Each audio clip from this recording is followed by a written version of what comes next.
各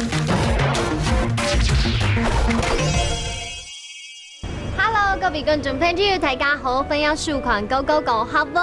今日嘅民主來帶大家往一間茶鋪店，兩個茶鋪店地圖啊，他們賣有非常多的手作商品也好，農產品啊，還有一些小農市集裡面找到的好東西哦。今天呢，就跟着民主一起來去逛逛這一間茶鋪店。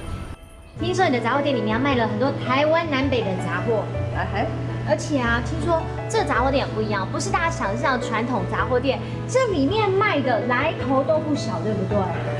除了你講的南北雜貨哈，最重要是我們有在地的雜貨啊。對，每一個的產品也好，我們都很花心思去找。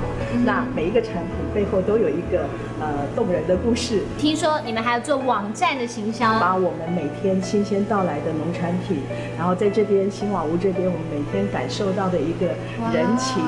透過手機的一個記錄，我們分享出去，真的很棒哎！這也是跟得上潮流不一樣的行銷方式。今天呢，借着在老闆娘雜貨店裡面，我們就要教觀眾朋友來講，這個雜貨店的客家話就是叫做茶鋪店。茶鋪店，沒錯。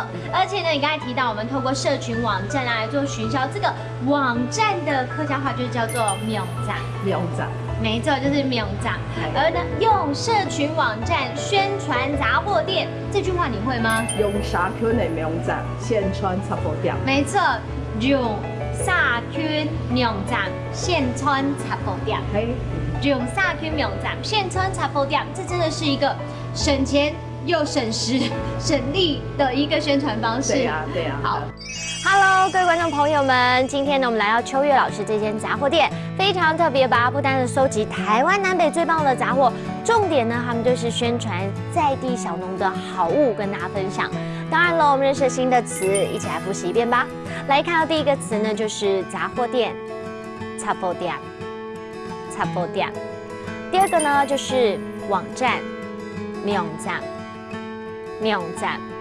第三個，來學到一整句話哦。來看這句話就是用社群網站宣傳雜貨店，用社群網站宣傳雜貨店，用社群網站宣傳雜貨店。你們都有學會了嗎？在海陸腔部分，可能稍微要多花點心思，多多練習嘍。我們下次見，拜拜。